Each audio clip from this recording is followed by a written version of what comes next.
É incrível como a gente conseguiu ser iludido por tão pouco. Fala galera do YouTube, beleza? João chegando para o seu vídeo da noite. Afinal de contas, às 18 horas está rolando um debate lá no canal do Arino sendo candidatos a presidente do Bahia. Hoje tem jogo do Brasil, então eu resolvi trazer 3 vídeos. A gente vai conversar um pouco sobre algumas coisas e realmente é muito complicado às vezes ser Bahia e viver de Bahia e viver pelo Bahia e para o Bahia. Mas, para além de qualquer coisa, peço desde já que você deixe o seu like, comente, compartilhe, se inscreva, mande aí nos grupos e ative o sininho para não perder nenhuma das notificações.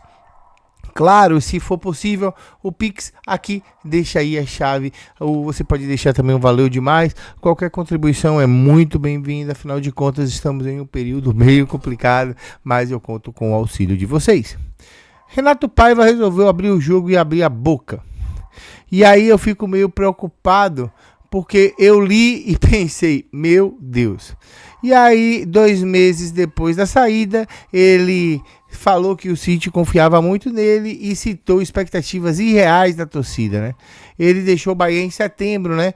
E falou na experiência em treinar o Bahia para o site The Coach Voices. O português falou de muita coisa, inclusive relatou a competitividade do futebol brasileiro e a paixão da torcida, mas também lembrou de pontos que considera negativos. Segundo ele, as expectativas irrealistas sobre a equipe do Bahia na Série A do Campeonato Brasileiro. Abrindo aspas para o treinador, ele diz: infelizmente, expectativas irrealistas são comuns no futebol brasileiro. Certa vez, 2 torcedores baianos que vieram falar comigo num shopping e disse: Senhor, temos que ser campeões. Enquanto eu dizia que iremos lutar por isso, que tínhamos que respeitar o Vitória, eles interromperam: não, treinador, não estamos falando do nosso campeonato baiano, temos que ser campeões brasileiros. E disse o profissional, cujo ele apontou que a torcida brasileira é a única que vai aos seus próprios jogadores. Com os resultados na competição, o Paiva acabou sendo demitido, né? E aí ele falou que o time vinha em evolução antes do rompimento do seu contrato. A minha sensação é que o Bahia estava evoluindo quando eu saí. Vi o time que estava jogando cada vez melhor. O Bahia foi o 6º dos 20 clubes que menos chutou a gol e o 5º com mais chutes a gol. Ou seja, coletivamente falando, o trabalho em andamento é uma ideia no Brasil. Ele olha apenas para os resultados, e de fato os resultados não eram bons. E aí ele reforçou a confiança do Grupo City e no seu trabalho e disse que não houve mudança e ameaça de demissão durante a temporada. É importante deixar claro que o Grupo City ia me deixar trabalhar até o final da temporada e não houve ameaça de demissão. Muito pelo contrário, eu senti confiança e apoio lá de Manchester. Trabalhar com o clube do Grupo City é uma expectativa diferente para as coisas que devem ser cumpridas e respeitadas. O estilo de jogo em que se enquadrar em determinados parâmetros e estabelecer que estávamos claramente dentro do que era exigido, mas senti que era hora de ir embora. A pressão era excessiva e eu não queria estar com o meu ambiente naqueles jogadores. Paiva saiu do Bahia com 51 jogos, 20 triunfos, 15 empates e 16 derrotas, com 49% de aproveitamento. Ele ganhou um campeonato baiano em abril. É impressionante como eles mudam a narrativa para parecer não ter culpa. É impressionante como eles mudam a narrativa para tirá-lo deles da reta e não vestir a carapuça que lhe deve. De verdade, o fato, o time com ele não rendia. De fato, o time com ele era pífio, ridículo, tal qual a sua gestão de campo e sua gestão de vestiário. Confiava-se no trabalho de Paiva porque era o Grupo City que chancelava o trabalho do português. Para além disso, apenas isso e nada mais. Claro que, na verdade, quando a gente ouve isso enquanto torcedor, aflora-se um outro lado que faz com que a gente fique chateado e deveras desapontado com os desempenhos que se sucedem. Gilberto deu entrevista hoje. Foi o entrevistado do dia, fala do jogo do Corinthians e fala da expectativa sobre essa partida. A gente vai conferir essa entrevista agora, eu espero que você esteja gostando do conteúdo. Vamos lá, fala Gilberto. Entrevista coletiva com o lateral Gilberto. Pergunta de Ulisses Gama. Gilberto, o Bahia sofreu muitos gols nos minutos finais do Brasileirão.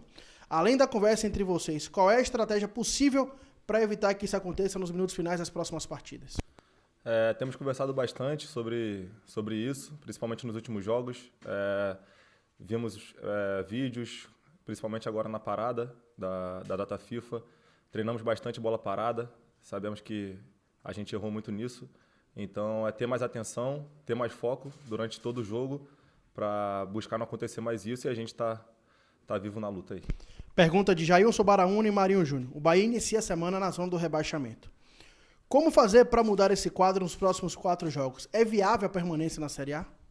Com certeza, a gente tem buscado sempre isso. Desde do dia que eu cheguei aqui, não vim para cá para brigar pelo rebaixamento, mas eu sei que o momento é difícil, então a gente tem que ter atenção, a gente sabe que é totalmente possível, depende da gente fazer bons jogos, principalmente começando na sexta-feira.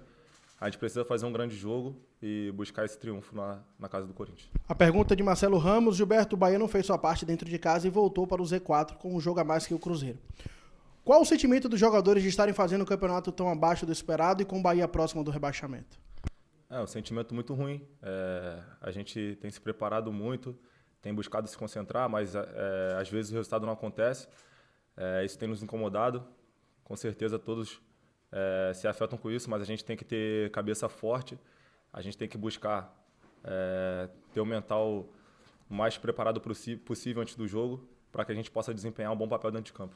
Pergunta de João Graça e Manuel Messias. Com o Bahia numa situação delicada na tabela, qual a importância de jogadores experientes como você para passar tranquilidade aos atletas mais jovens e que nunca passaram por um momento de lutar contra o Z4? O fantasma do rebaixamento assusta? A gente conversa bastante, principalmente jogadores mais experientes. Que já tivemos essa experiência, eu já tive, em 2019. Praticamente a mesma situação, 38 pontos, faltando 4 jogos. Conseguimos reverter. Tem que ter cabeça no lugar, tem que ter o psicológico forte, um puxar o outro. Palavras positivas nesse momento podem incentivar aqueles que estão mais para baixo. A gente sabe que falta só 4 jogos para acabar o campeonato, então esses 4 jogos têm que ser os jogos da nossa vida. Pergunta de Dida Negrão e João Luiz. Segundo a Universidade de Minas, o Bahia tem 64% de chances de ser rebaixado. Como evitar o rebaixamento com índices defensivos tão baixos? O torcedor pode confiar em vocês?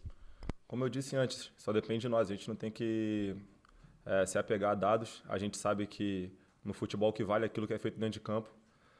Sabemos tudo que a gente errou no passado, mas a gente não pode se apegar nisso. A gente tem que corrigir os erros e olhar para frente.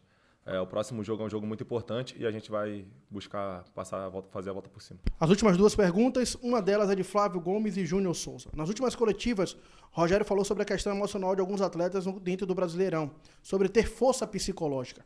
Faltando 4 jogos para o término da competição e o Bahia no Z4. Qual é a sua percepção sobre o estado emocional do grupo? A gente sabe que não é só no futebol, é no mundo todo. A questão psicológica tem afetado muitos jovens. E a gente sabe que nosso grupo tem muitos jovens e a gente mais experiente tem que ajudá-los. Não só nisso, também tem questão do trabalho da psicóloga, que ajuda bastante também. Mas a gente sabe que no futebol a gente não tem muito tempo. Temos que virar os resultados negativos para baixo e pensar nos resultados positivos. A última pergunta é de Reginaldo Lima. Gilberto, restam 4 jogos para o término do Brasileirão e não tem tempo para lamentação. É se doar 110% em campo para levar o time da degola. Vocês também, jogadores, estão com esse sentimento? Com certeza.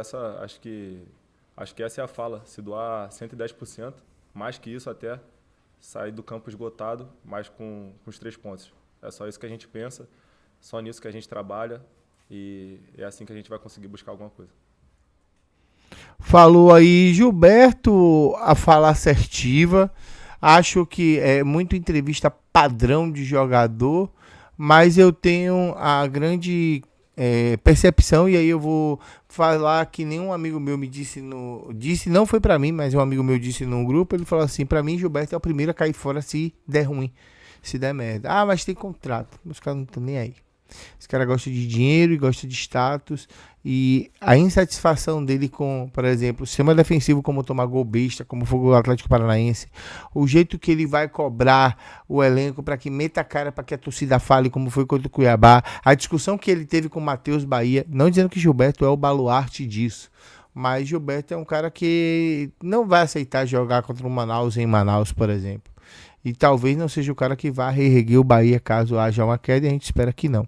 Esperando que o Bahia consiga fazer um grande jogo contra o Corinthians, vai ter jornada aqui, né? Eu ainda não sei se vai ser o Antônio Jacques, o ILC, ainda a gente não definiu isso ainda, porque aqui no canal vai ter algumas coisas muito importantes acontecendo durante essa semana. Amanhã às 8h30, live com Emerson Ferretti, eu espero contar com o seu apoio. Deixa aí, por favor, o seu like, se inscreva, comente, compartilhe. A gente se vê amanhã às 7h30 com um vídeo novo. Está aí fazendo essa programação direta e reta com você.